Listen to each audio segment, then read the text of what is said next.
부산진 믿음의 가족 여러분, 여호와를 경외하는 지혜와 명철이 오늘도 우리의 삶 속에 풍성하기를 소망합니다. 오늘 말씀은 잠언 13장 14절에서 25절입니다. 지혜 있는 자의 교훈은 생명의 샘이니 사망의 그물에서 벗어나게 하느니라. 선한 지혜는 은혜를 베푸나 사악한 자의 길은 험하니라. 무릇 슬기로운 자는 지식으로 행하거니와 미련한 자는 자기의 미련한 것을 나타내느니라. 악한 사자는 재앙에 빠져도 충성된 사신은 양약이 되느니라. 훈계를 저버리는 자에게는 궁핍과 수욕이 이르거니와 경계를 받는 자는 존영을 받느니라. 소원을 성취하면 마음에 달아도 미련한 자는 악에서 떠나기를 싫어하느니라. 지혜로운 자와 동행하면 지혜를 얻고 미련한 자와 사귀면 해를 받느니라. 재앙은 죄인을 따르고 선한 보응은 의인에게 이르느니라. 선인은 그 산업을 자자손손에게 끼쳐도 죄인의 재물은 의인을 위하여 쌓이느니라. 가난한 자는 밭을 경작함으로 양식이 많아지거니와 불의로 말미암아 가산을 탕진하는 자가 있느니라. 매를 아끼는 자는 그의 자식을 미워함이라. 자식을 사랑하는 자는 근실이 징계하느니라. 의인은 포식하여도 악인의 배는 줄이느니라. 아멘.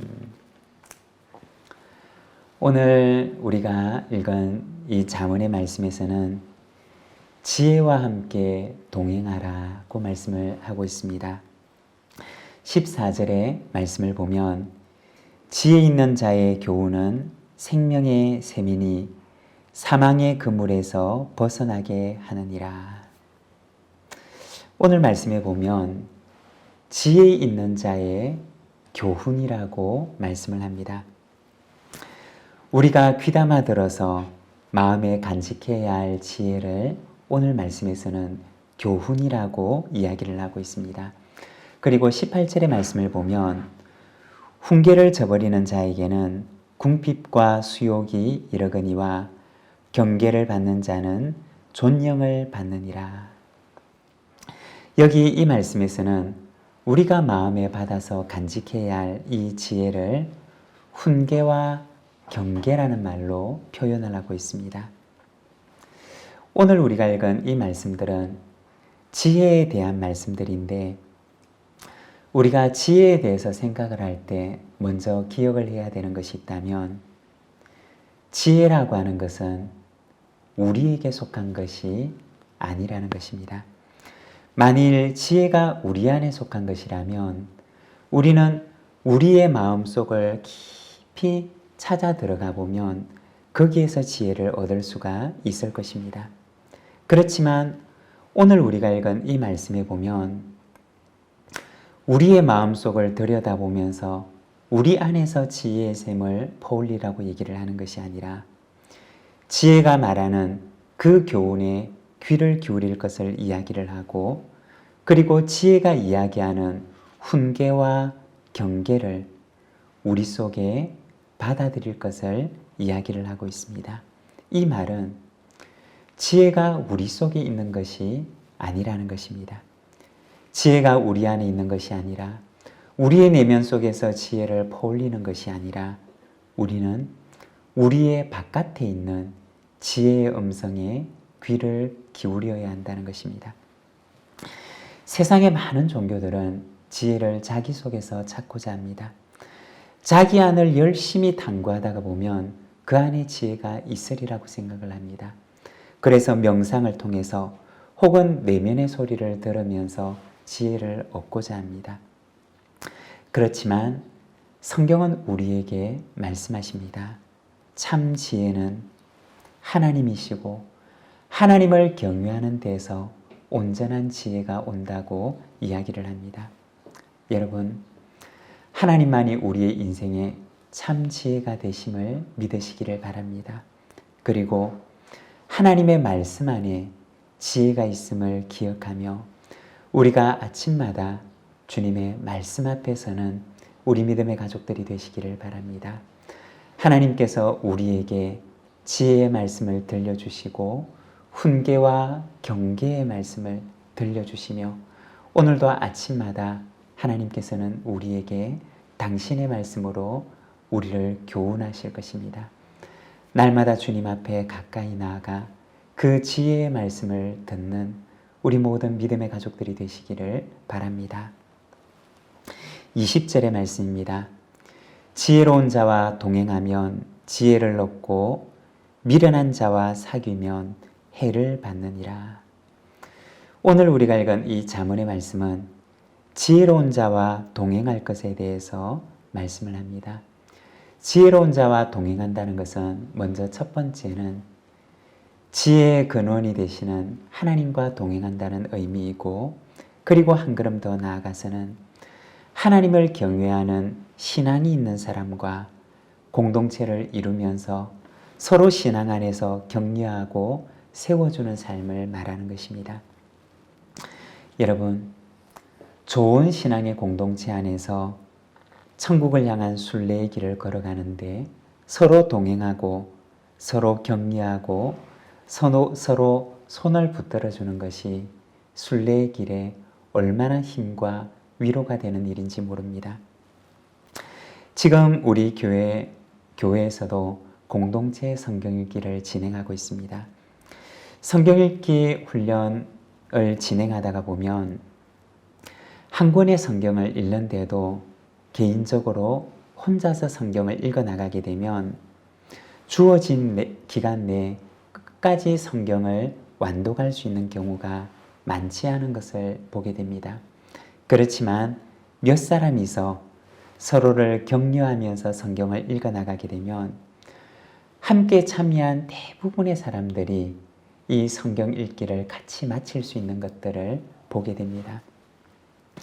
신앙생활도 마찬가지입니다. 좋은 신앙의 친구들과 함께 서로 격려하면서 신앙생활을 해나가면 이 긴 우리의 인생의 여정을, 이 믿음의 순례의 여정을 우리가 더 힘있게, 더 수월하게 감당할 수가 있는 것입니다.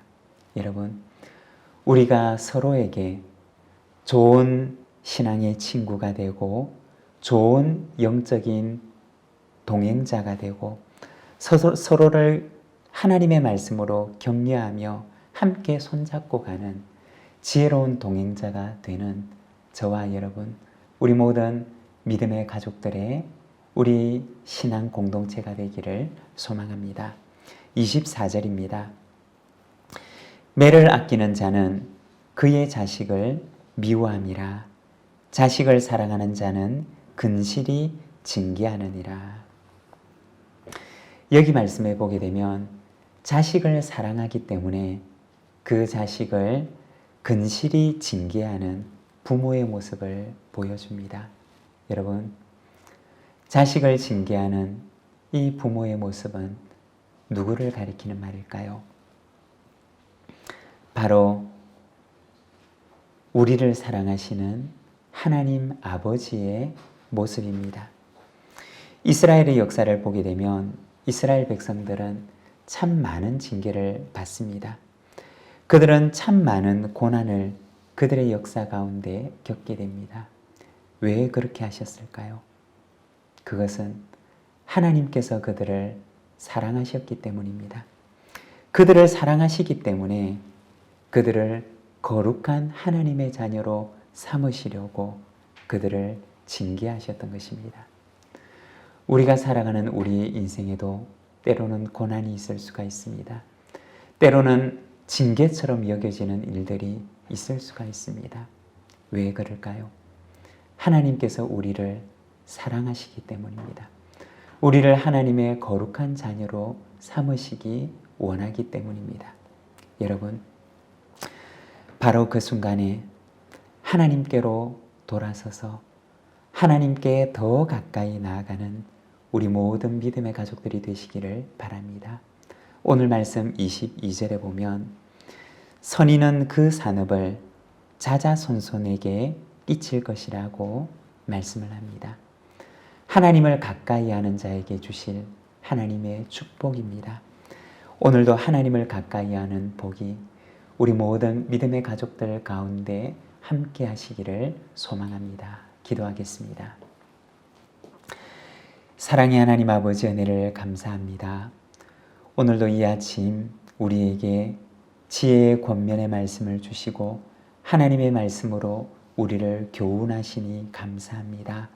사랑하는 하나님 아버지, 아침마다 주님의 말씀 앞에 서서 하나님의 지혜에 귀를 기울이며 우리에게 말씀하시는 주님의 그 은혜로운 말씀을 듣게 하시고 오늘도 주님의 말씀으로 우리를 교훈하시고 징계하시며 우리에게 말씀하시는 그 말씀에 우리가 겸손히 응답하며 나아가는 저희들의 삶이 되도록 인도하여 주시기를 원합니다. 주님, 날마다 우리에게 겸허한 마음을 주시고 날마다 우리에게 순종하는 심령을 주셔서 주님의 말씀을 붙들고 그 말씀에 합당한 열매를 맺는 저희들의 삶이 되도록 인도하여 주시옵소서.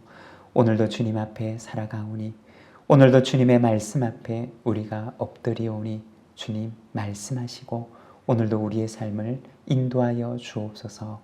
예수님의 이름으로 기도드립니다. 아멘.